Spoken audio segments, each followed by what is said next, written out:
Good morning, and welcome to Morning Math with the Gallaghers. I know it's not morning. Maybe you took a nap and you're just waking up and it feels like morning.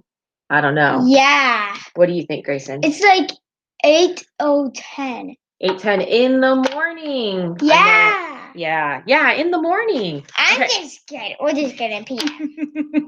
But So across the country it would be. Oh, somewhere else in the world it might be. Not across the country. Across the country it's even later than it is here. Like in China. That's what I meant.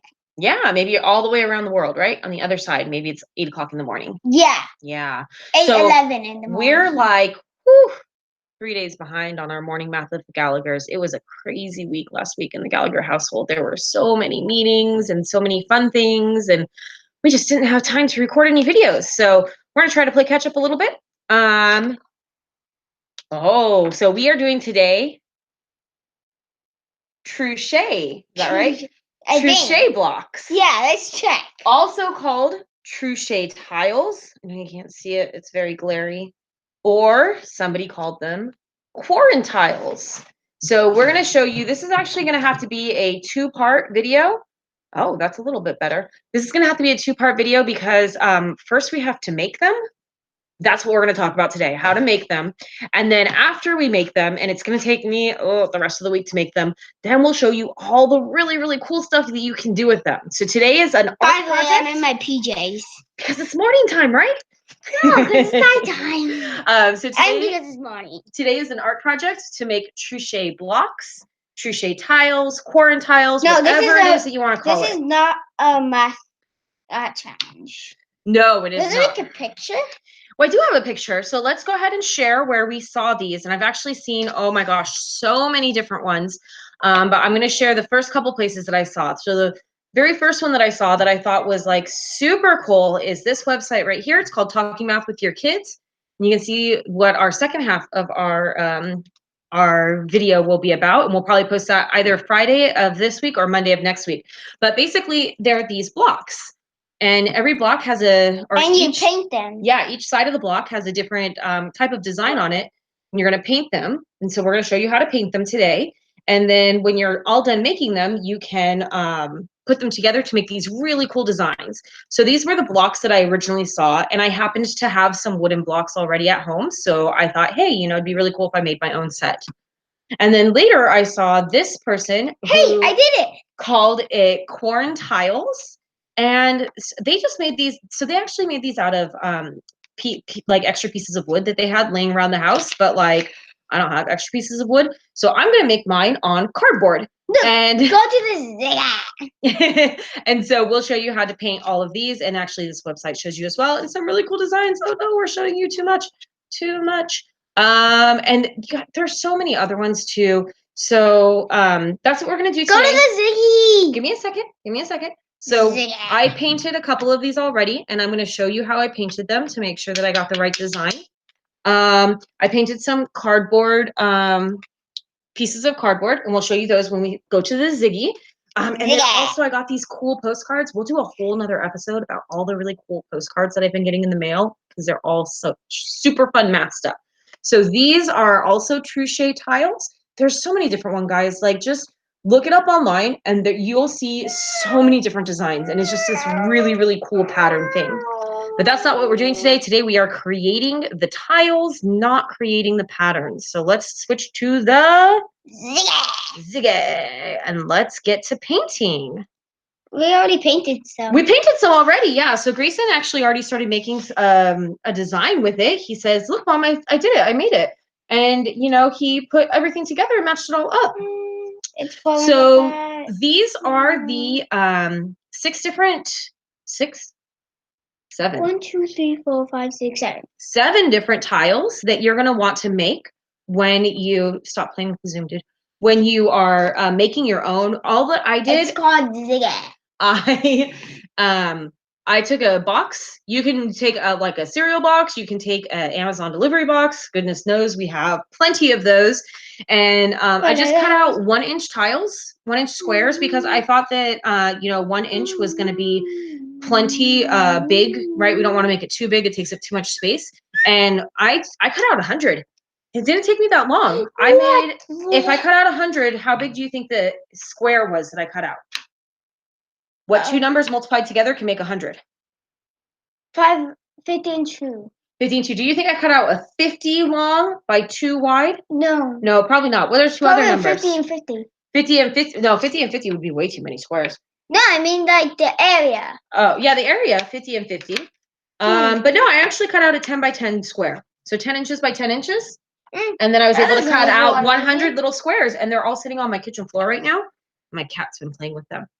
So let's take a look at the 7 different types. BCW, this is a handful. Yeah. And That's they don't like actually a hat. take up as much room as I thought that they were going to. So I was really worried about how much space. They don't take up any space at all. The website that says to do the corn tiles out of the wood blocks says to make about 100 so that you have enough to play with. I think I'm going to make 3 sets of 100, one for me, one for Gray, and one for Grant. But let's take a look at the different tiles. Look, Mom, I also matched it up like here. Oh, yeah. We'll take a look at those in a little bit, okay? Okay. So our first tile right here is plain. I'm not going to show you how to paint that because you don't paint it. You just need a plain 1-inch square tile.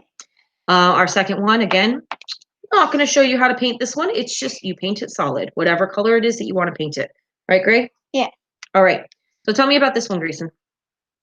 That one's a half. That one is a half. Good. I like your fractions. That one's a fourth or third. Fourth. I don't know. Probably a fourth. So this one though is a half. Let's talk about the half one. So the half one's pretty easy. All you do is you take a square, and it doesn't matter which way you turn it because it's always going to be a half no matter which way you turn it. Now some of them it will matter, but you're going to take a square, you're going to draw a line diagonally connecting the corners together, and then you'll paint it.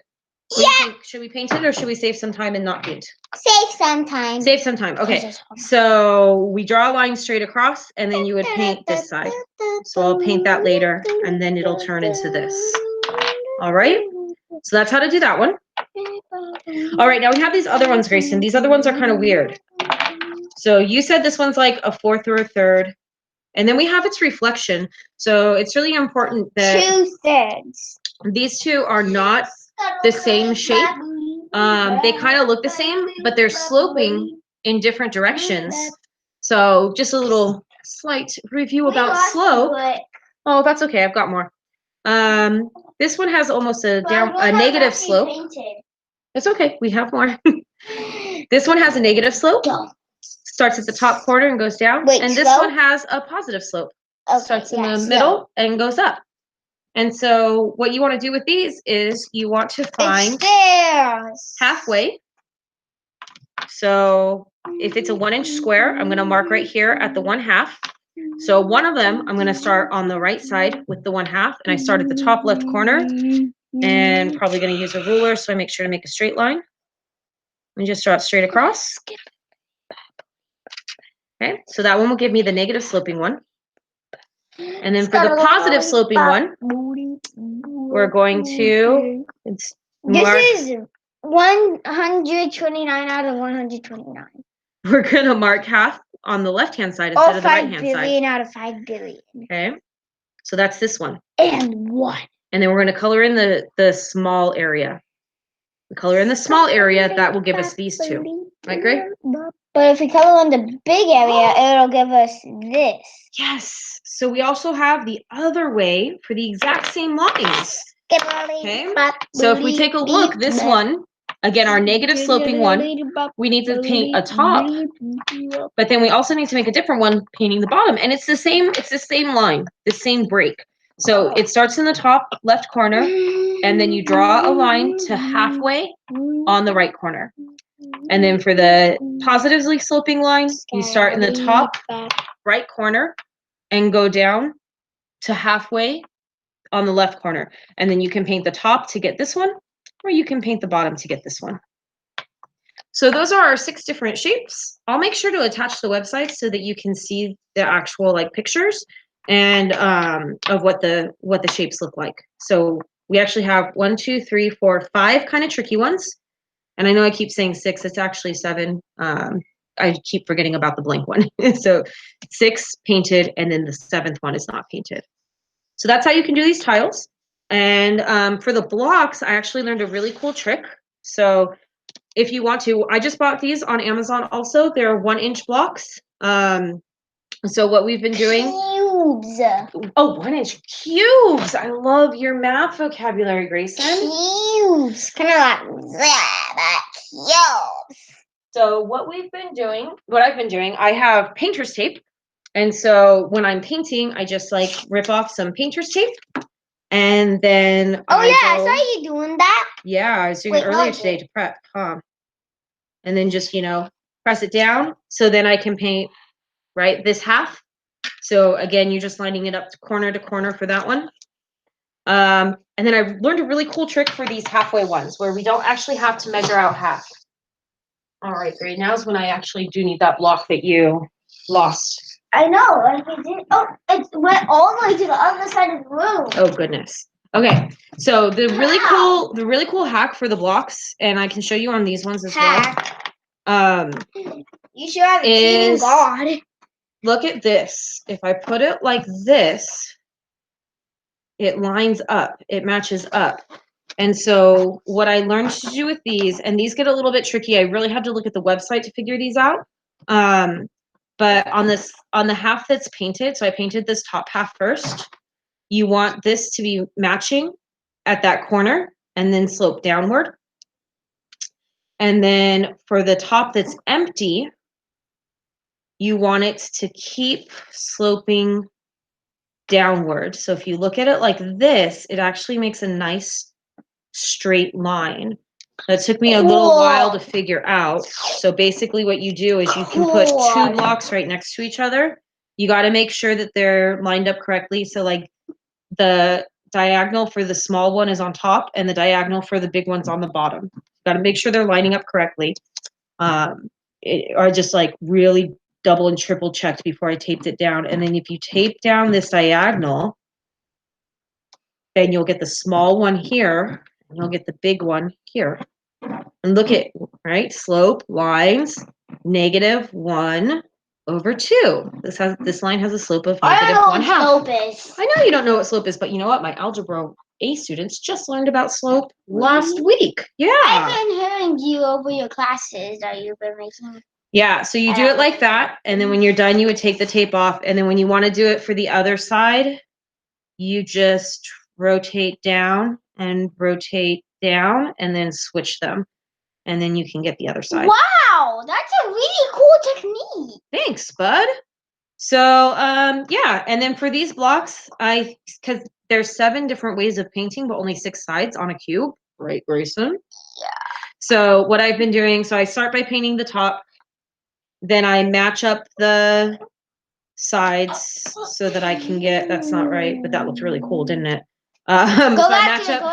Match up the sides like this, match up the sides like this. And then I think what I'm going to do on that 6th side, I'll make one of them blank and one of them solid.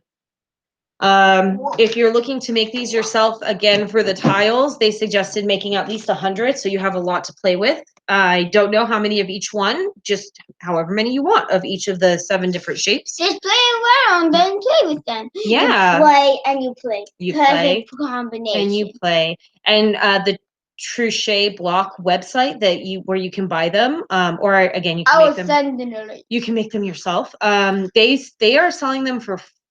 There's 48 in a set. So let's see, 48 times 6 sides. That's 288 sides. So again, I do think it's going to be good that we're going to end up making about 300 of the cardboard ones, Grayson. So we'll have tons to play with. But anyway, yeah, that's our art project for today. I will make sure to link the websites so that you can actually see what they look like when you're painting your own or coloring. You don't have to paint. You could just use like markers, and you could draw on the cardboard. If you want to make it last a little bit longer with the blocks, you could paint like a nice sealant over it when you're done. I like to use Mod Podge. It's not the best, but it's something, and it makes it shiny. So I'm going to work on this for the rest of the week. Right, Grayson? And either this Friday or next Monday, we'll show you all the really cool designs that we can make with these. Yeah. All right, Grayson. I think it's practically the last video one. I think that was enough for this one, though, huh? It was kind of long. 10 What do you think? grams. Should we say bye? Yeah. Oh, the 10 grams. Bye. Yes. All right. Bye-bye, guys.